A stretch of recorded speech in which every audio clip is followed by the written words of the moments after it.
திறக்கப்படும் முதல் நாளிலேயே மாணவர்களுக்கு பாடப்புத்தகங்கள், நோட்டுகள் வழங்கப்பட வேண்டும் என்று பள்ளிக் கல்வித்துறை உத்தரவிட்டுள்ளது. புத்தகங்கள், நோட்டுகள் மே 31 விநியோக மையங்களிலிருந்து பள்ளிகளுக்கு சென்றடைய வேண்டும். மேலும், புத்தகங்கள், நோட்டுகள் தேவையான அளவில் பள்ளிகளுக்கு வழங்கப்பட்டுள்ளதை உறுதி செய்து விவரங்களை எம்எஸ் தளத்தில் பதிவேற்ற வேண்டும்.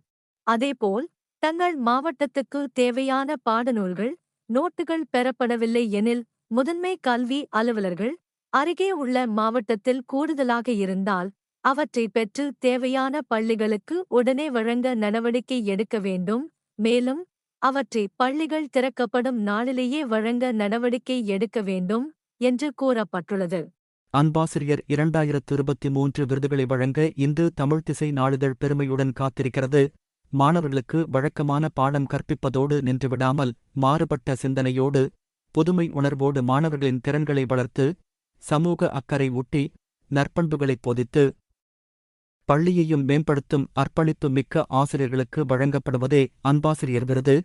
தமிழ்நாடு மற்றும் புதுச்சேரியைச் சேர்ந்த அரசு மற்றும் அரசு உதவி பெறும் பள்ளிகள் மற்றும் மெட்ரிக் பள்ளிகளில் சிறப்பாக பணியாற்றும் ஆசிரியர்கள், தொடர்ச்சியாக கற்பித்து வரும் தலைமை ஆசிரியர்களும் விருதுக்கு விண்ணப்பிக்கத் தகுதியானவர்கள். ஏற்கனவே அன்பாசிரியர் விருது, மாநில, மத்திய அரசு வழங்கும் நல்லாசிரியர் விருது பெற்றவர்கள், சிபிஎஸ்இ பள்ளி ஆசிரியர்கள் உள்ளிட்டோர் தயவு கூர்ந்து விண்ணப்பிக்க வேண்டாம். விண்ணப்பங்கள் பரிசீலிக்கப்பட்ட பிறகு தேர்வு செய்யப்பட்ட ஆசிரியர்களுக்கு முதல் கட்ட நேர்காணல் ஆன்லைன் வழி நடைபெறும். தங்களது அனைத்து ஆவணங்களுடன் ஆன்லைன் முதல் கட்ட நேர்காணலில் ஆசிரியர்கள் பங்கேற்க வேண்டும். மண்டல அளவில் தேர்வாகும் ஆசிரியர்களுக்கு மூத்த கல்வியாளர்கள் மூலம் இறுதிக்கட்ட நேர்காணல் நேரில் நடத்தப்படும். கீழே கொடுக்கப்பட்டுள்ள இணையதள முகவரியில் உள்ள விண்ணப்ப படிவத்தில் பதிவு செய்து கொள்ளுங்கள்.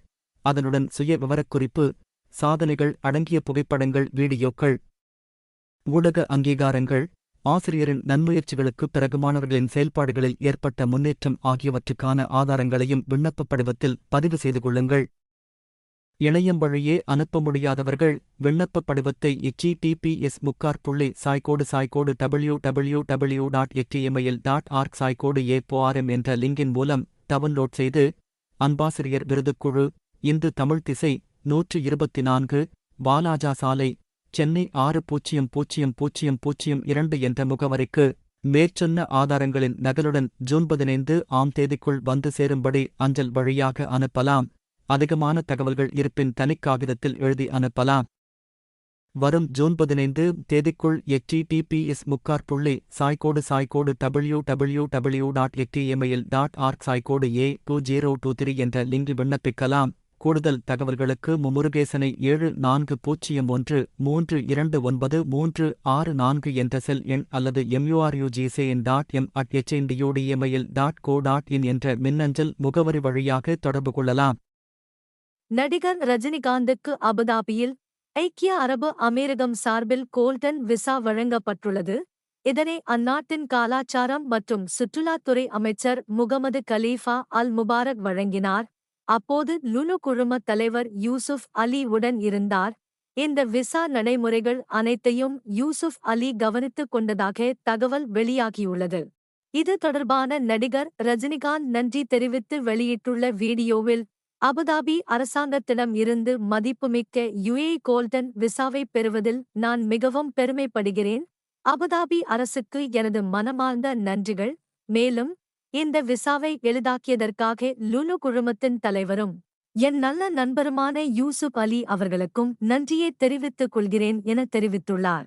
தமிழகத்தின் முக்கிய சுற்றுலா தலங்களில் ஒன்றான ஏற்காட்டில் கோடை விழா மலர்காட்சி நேற்று தொடங்கியது. வரும் 26ஆம் தேதி வரை நடைபெறவுள்ள கோடை விழா மலர்காட்சி காண்பதற்காக தமிழகம் மட்டுமல்லாது அண்டை மாநிலங்களில் இருந்தும் சுற்றுலா பயணிகள் படையெடுத்து வருகின்றனர். இதனால் சேலத்தில் இருந்து ஏற்காடு செல்லும் மலைப்பாதையில் சுற்றுலா வாகனங்கள் தொடர்ச்சியாக சென்று வருகின்றன. இந்நிலையில் குடிநீர் குழாயில் இருந்து குடிநீருக்கு பதிலாக பிளாஸ்டிக் கழிவுகள் கொட்டுவது போன்று ஏற்காடு மலைப்பாதையின் அடிவாரத்தில் பிளாஸ்டிக் கழிவுகளைக் கொண்டு 15 அடி உயரத்துக்கு பிரம்மாண்டமான சிற்பத்தை வனத்துறையினர் அமைத்துள்ளனர். இந்த சிற்பம் ஏற்காடு வந்து செல்லும் சுற்றுலா பயணிகளிடையே அதிர்வலைகளை ஏற்படுத்தி வருகிறது. ஏற்காடு மலைப்பாதை வனத்தை ஒட்டியிருப்பதால் இங்கு வீசப்படும் பிளாஸ்டிக் கழிவுகள் வனவிலங்குகளுக்கும் ஆபத்தாக மாறி வருகிறது. எனவே ஏற்காடு மலைப்பாதை நெடுகிலும் சேகரித்த பிளாஸ்டிக் கழிவுகளைக் கொண்டு கோடை விழாவுக்கு வரும் சுற்றுலாப் பயணிகளுக்கு விழிப்புணர்வு ஏற்படுத்தும் வகையில் மாவட்ட வனத்துறை சார்பில் ஏற்காடு அடிவாரத்தில் பிளாஸ்டிக் கழிவுகளால் சிற்பம் அமைக்கப்பட்டுள்ளது. சுற்றுலாப் பயணிகள் பிளாஸ்டிக் கழிவுகளால் ஆன சிற்பத்தை பார்த்ததும் ஒரு கணம் நின்று கவனித்து செல்வதுடன் பலர் அதனை போட்டோ எடுத்தும் செல்கின்றனர். பிளாஸ்டிக் உபயோகத்தை தவிர்க்காவிட்டால் எதிர்காலத்தில் பிளாஸ்டிக் கலந்த குடிநீர்தான் நமக்கு கிடைக்கும் என்பது இந்த சிற்பத்தை காணும் அனைவரின் கண்ணிலும் நிழலாடுவதைக் காண முடிகிறது. ஏற்காடு கோடை விழா தொடங்குவதற்கு 2 நாட்கள் முன்னதாக ஏற்காடு அடிவாரத்தில் இருந்து ஏற்காடு மலைப்பாதை நெடுகிலும் சாலையில் வீசப்பட்டிருந்த பிளாஸ்டிக் கழிவுகளை சேகரித்ததில் 2 நாட்களில் சுமார் 250 கிலோ பிளாஸ்டிக் கழிவுகள் சேகரிக்கப்பட்டன என்பது குறிப்பிடத்தக்கது. வங்கக்கடலின் தென்மேற்கு மற்றும் மத்திய மேற்கு பகுதியில் வளிமண்டல கீழடுக்கில் சுழற்சி நிலவுகிறது. தொடர்ந்து அந்த பகுதியில் காற்றழுத்த தாழ்வு பகுதி உருவானது. காற்றழுத்த தாழ்வு பகுதி தற்போது வடகிழக்கு திசையில் நகர்ந்து மத்திய மேற்கு மற்றும் அதை ஒட்டிய தெற்கு வங்கக்கடலில் ஆழ்ந்த காற்றழுத்த தாழ்வு பகுதியாக வலுப்பெற்றுள்ளது. வடகிழக்கு திசையில் நகர்ந்து வரும் இந்த காற்றழுத்த தாழ்வு பகுதியானது காற்றழுத்த தாழ்வு மண்டலமாக நாளை வலுப்பெறும். அது மேலும் வலுப்பெற்று நாளை மறுநாள் புயலாக மாறும் என்று எதிர்பார்க்கப்படுகிறது. வங்கக்கடலில் உருவாகவுள்ள தீவிர புயலுக்கு ரீமல் என பெயர் வைக்கப்பட்டுள்ளது. ஓமன் நாடு பரிந்துரைப்படி புயலுக்கு ரீமல் என பெயர் சூட்டப்பட்டுள்ளது. இப்புயல் மே 26 தேதி வங்கதேசம் அருகே கரையை கடக்கலாம். அப்போது மணிக்கு 100 முதல் 120 கிலோமீட்டர் வேகத்தில் கடுமையான சூறாவளி காற்று வீசக்கூடும். புயல் வடக்கு பகுதி நோக்கி நகரும்போது தமிழகத்தில் மழை குறைந்து வெப்பம் அதிகரிக்கக்கூடும் என்று தெரிவிக்கப்படுகின்றது. இன்று 22 கேரட் தங்கம் விலை கிராமிற்கு 100 ரூபாய் குறைந்து 1 கிராம் தங்கம் 6650 ரூபாயாகவும் 8 கிராம் தங்கம் 53,200 ரூபாயாக விற்கப்படுகின்றது. இன்று வெள்ளி விலை கிராமிற்கு 50 பைசா குறைந்து 1 கிராம் வெள்ளி 96 ரூபாய் 80 பைசாவாக விற்கப்படுகின்றது.